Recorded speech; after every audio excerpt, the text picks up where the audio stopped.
Bueno, lo primero de todo, buenos días a los presentes.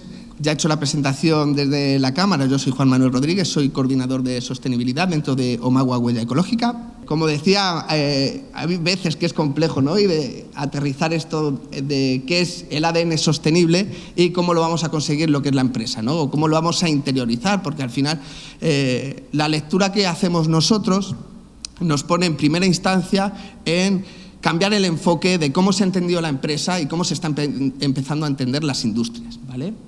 En este momento, como digo, el primer punto que queremos repasar es qué era una organización y qué es una organización a día de hoy, ¿no? Ese enfoque cómo ha cambiado.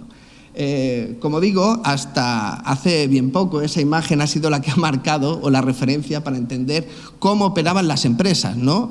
Y cómo se entendían estas entidades como el conjunto de recursos, tanto materiales, humanos, como de capital financiero, que operaban de manera encapsulada en cada una de las etapas que tenemos ahí, ¿de acuerdo? Bien fuese en una primera instancia dentro de la cadena de valor, bien en producción, y cómo esa lectura de nicho realmente ha generado un conflicto. Teníamos una lectura muy estática de lo que estaba ocurriendo, ¿vale? Como digo, desde hace aproximadamente 10 años se cambia el foco porque se introduce una palabra que va a dar pie a justificar el ejercicio que estamos haciendo en la presentación, ¿no? Que es la palabra sistema. Si esta lectura que podemos hacer horizontal tuviésemos un cambio de perspectiva, hiciésemos una lectura vertical, veríamos cómo las organizaciones están interrelacionadas. Hablamos de sistemas, ¿no? Y de interdependencias. Yo como fabricante, yo como productor, tengo un ecosistema, hablamos ya de la visión ecosistémica de las organizaciones, en el que esa red de redes puede generar inercias dentro de cualquier punto de la cadena de valor que puedan tener repercusión en mi actividad. Es importante atender a este hecho y a este cambio de enfoque porque rompemos un poco la fractura de lo que hasta entonces se entendía como yo soy yo y mis circunstancias, ¿no? Como algo muy cerrado, ¿no? Empezamos a entender la realidad como yo soy las circunstancias y yo. Y esa realidad ha quedado muy palpable en los últimos 3 años. Hemos visto cómo un evento que parecía que iba a poder quedar encapsulado en las fronteras de Oriente ha tenido una repercusión a nivel mundial enorme, ¿no? Otro evento mucho más significativo, cuando encalló el barco que todos recordamos en el canal de Suez, también tuvo esas repercusiones dentro de la cadena de suministro y cómo realmente se generaban tensiones. Entonces es importante ese cambio y esa adaptación, cómo nos pone a nosotros como organización a la hora de realizar ese enfoque, ¿de acuerdo?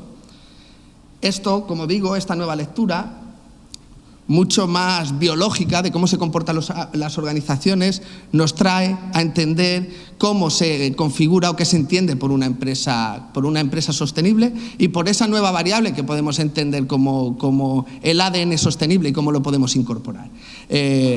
Como digo, ser sostenible no es nada más que incorporar nuevos criterios a la gestión empresarial.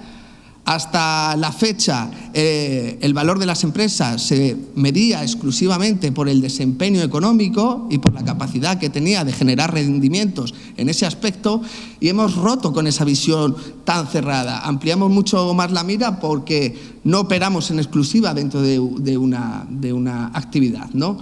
Vemos cómo esa interrelación, de hecho la tenemos aquí arriba, en la referencia que he visto en el mop-up que tenemos, que habla de esa sostenibilidad bajo 3 patas y cómo se interrelacionan. Ambiental, cómo me relaciono yo o qué consecuencias tiene mi actividad y de qué manera voy a interferir en ella. Nuevos patrones, nuevos indicadores. Ya no es solo balance de cuentas y balance de resultados en ese apartado económico. En lo social, nuevamente, vemos además cómo las inercias no son exclusivas generadas como propias.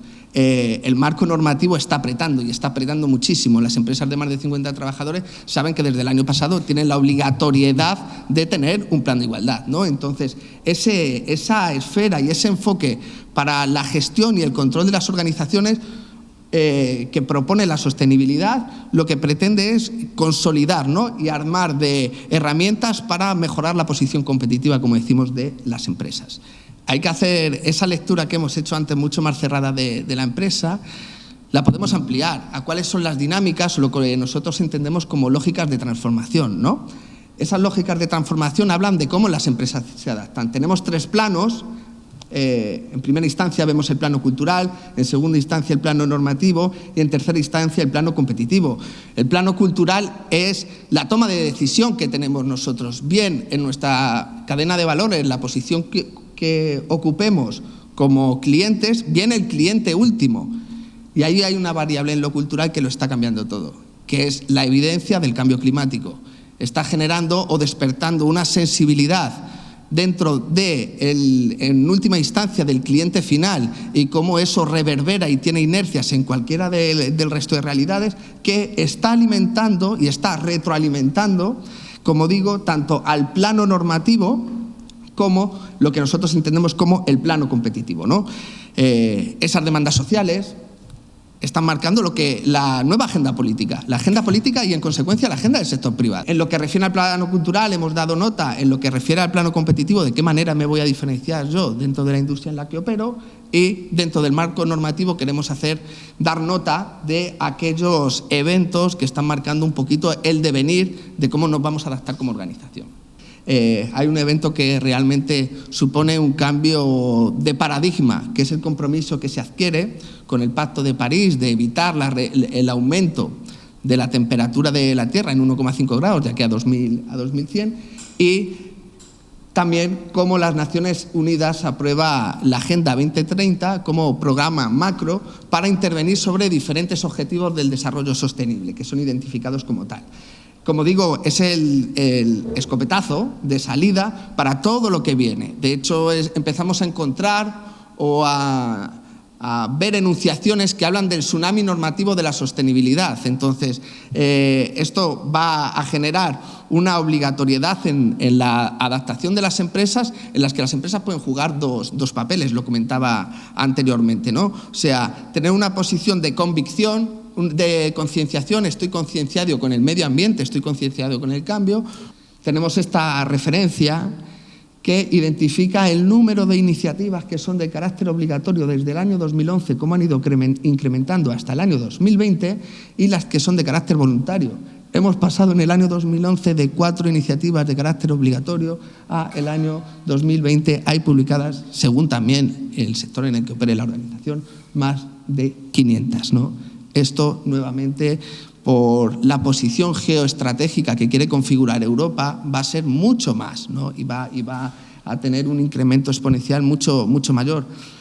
De hecho, la orden que marcó la disponibilidad o la obligatoriedad de que distintas entidades, en función de sus operaciones, tuviesen público o dispusiesen de una garantía financiera, vimos cómo ese proceso ha ido nuevamente a más. En primera instancia solo aplicaba a aquellas organizaciones que, derivado de sus operaciones, pudiesen provocar un impacto ambiental muy significativo.